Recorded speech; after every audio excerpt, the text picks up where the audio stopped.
Mireu, aquesta setmana la feina que us proposo als nens i nenes de 5è és de català, és aquesta fitxa que podreu fer online, val? Amb un programa que he trobat que va superbé. Val? Us faig una mica d'explicació, així no haureu d'imprimir. Primer de tot, posem el nom aquí, sí? I després heu de llegir, és sobre l'apòstrof, el que és important és que us llegiu molt i molt bé el requadre groc. Si voleu, us ho podeu escriure després en un paper perquè us quedi clara la norma d'ortografia. Per exemple, aquí ens diu que l'apòstrof, què és l'apòstrof? L'apòstrof és quan fiquem, us escric aquí, per exemple, la L i l'apòstrof. Ja veieu que no va gaire bé, això. Sí? Quan apostrofem? Apostrofem davant de les paraules que comencen amb vocal o H, sí? Perquè la H no sona. Per exemple, l'ordinador, l'home i l'hipopòtam. Sí? Després ja veureu que hi ha excepcions. Ara mateix aquí, al primer exercici, el que ens demanen és que escrivim el o l'apòstrof. Doncs, per exemple, començaríem i diríem el gegant. Sí? L'hivern. No em fiqueu majúscules perquè us ho comptarà malament. Val? L'hivern, com que comença amb H, també va amb apòstrof. I feu els altres. Aquí teniu la norma ortogràfica. Això és el que importa. Aquí ens diu que aquestes paraules s'han enganxat, separa-les i apostrofa els articles si cal. A veure, aquí escolteu-me bé, perquè veieu, això és una bona manera també de fixar-nos com escrivim. Val? Fixeu-vos. Hem d'agafar i escriure correctament. L'helicòpter, bla, bla, bla, va volar cap a l'hospital. Punt. Val? Doncs fixeu-vos en tres coses importants que he fet jo aquí. Primer, he començat en majúscula, he posat els accents, que a més estan aquí, per tant ens hem de fixar i fiquem el punt al final. Si vosaltres no ho feu així correctament, us sortirà malament. Val? Aquests els feu vosaltres. Aquí ens expliquen una altra part, no? Perquè fins aquí tot semblava molt fàcil. I ens diu que l'article s'apostrofa davant de paraules que comencen amb vocal o H. Però, fixeu-vos, però no s'apostrofa davant de paraules femenines que comencen amb I, U, H, I, H, U, àtones. Àtones vol dir que no és la síl·laba tònica. L'exemple més clar que tenim és història. Sí? Història comença amb I, àtona. Per què? Perquè la síl·laba tònica és to, història. Per tant, H-I és àtona. En aquest cas, encara que comenci amb I, aquí seria la història.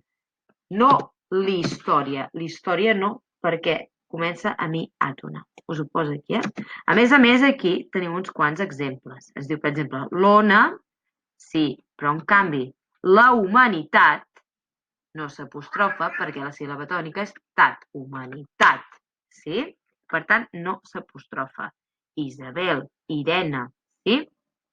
No s'apostrofa. Aquí teniu un altre d'aquests de separar les paraules. Recordeu que us he dit que és molt important que utilitzeu les majúscules, poseu els accents i els punts, perquè si no, no us sortirà bé. Sí? Ara veureu què passa, si no. I després, aquí ens diu, ara ja canviem una mica de tema, i ens diu que classifiquis els sintagmes segons es refereixin a coses masculines o femenines. Sí, sintagmes vol dir més d'una paraula junta. I aquí, si us hi fixeu, hi ha més d'una paraula, perquè l'univers és l'univers, però s'apostrofa i després diem l'univers. La invasió són dues paraules, sí? Doncs ho hem de classificar si són masculins o femenins. Estan barrejats, no us fixeu en els colors, Per exemple, buscarem un de femení, per exemple, l'univers. Ui, ara em sortiria malament, ara ho he fet malament jo. L'univers, sí? perquè univers és una paraula masculina i un de femení, per exemple, la invasió. Sí? O l'hípica també seria. Val? Totes aquestes ben escrites, sense faltes i posant accents. Aquí no cal posar majúscules perquè són llistes de paraules. Aquí us demana que fiqueu l'article, doncs a l'excursió heu de fixar-vos que recordeu que les femenines que comencen amb I, U, H, I o H, U, àtones, no s'apostrofen. Per exemple, aquí un que tindríem... Jo ja en veig un que potser està per aquí. No us ho marco. Fixeu-vos que aquest us l'he dit abans. Història, sí? Seria la història, no seria l'història. Hi ha la norma aquí dalt, Jo us recomano que us ho escriviu en un paperet, això. Val. Ara, aquí tenim una última part, sí? Que ara ja passem a la D, no? Primer de tot, aquí ens fan una mica de repàs, aquí hem de posar el contrari, però dirà, quin és el contrari de paciència, Núria? Fàcil. La impaciència, sí? Impaciència. Capacitat, la incapacitat. I em direu, Núria, i per què no fiques l'incapacitat? Per què no? Doncs perquè incapacitat és una paraula femenina que comença amb I àtona. Per què? Perquè la síl·laba tònica és tat. Per tant, in és àtona, no s'apostrofa. Fixeu-vos-hi bé, totes s'acaben fent amb in i amb im. I irresponsabilitat, sí? Aquí agafeu, aquest és molt senzill, simplement heu d'agafar, i és perquè us hi fixeu sense faltes, els sintagmes que s'escriuen amb D apòstrof o amb els que s'escriuen amb D. El que es tracta és que els escriviu allà on corresponguin. Per exemple, vacances d'estiu aniria aquí perquè porta D apòstrof. Sí? En canvi, test de margarides aniria aquí. De margarides. Sí?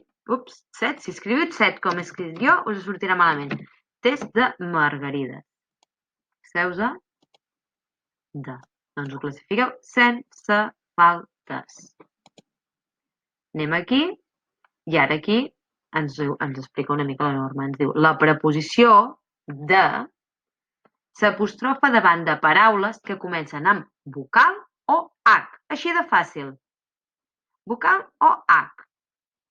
Per exemple, una taca d'humitat, una cadena d'or. Per tant, mal de cap, melmelada d'albercoc. Aquí ni femenines ni res de res. Així de senzill aquest.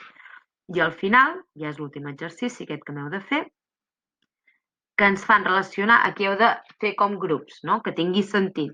Sí? Si algú vol escriure bestieses i afegir-les, que ho faci, però en principi s'ha de fer bé. El bosc d'alzines, la llauna, i hem de triar d'aquí a veure quin d'aquests hi quadra, sí? I al mig s'ha d'escriure de o de apòstrof, que malament això, val? Doncs una llauna de tonyina. Si comença, recordeu, amb vocal o H, s'apostrofa. Val? Un cop acabeu, aneu a baix de tot i li doneu a finish, que vol dir acabar. Val? I aquí teniu dues opcions. Mirar si ho heu fet bé, sí? O enviar-m'ho.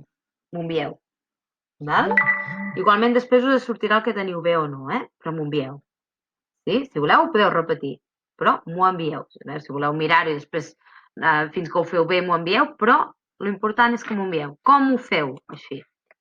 Aneu aquí i escriviu el nom o les inicials, sí? NP.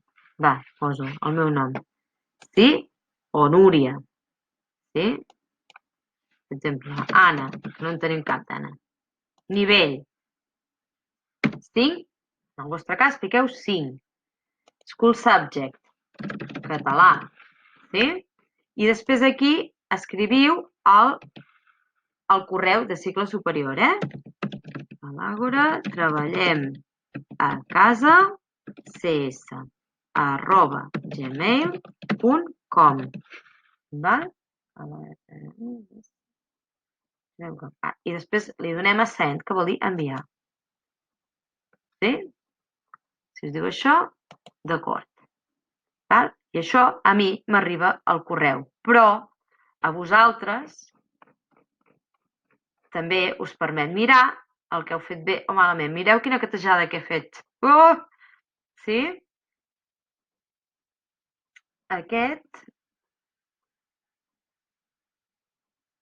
ja em direu per què l'he fet malament, aquest.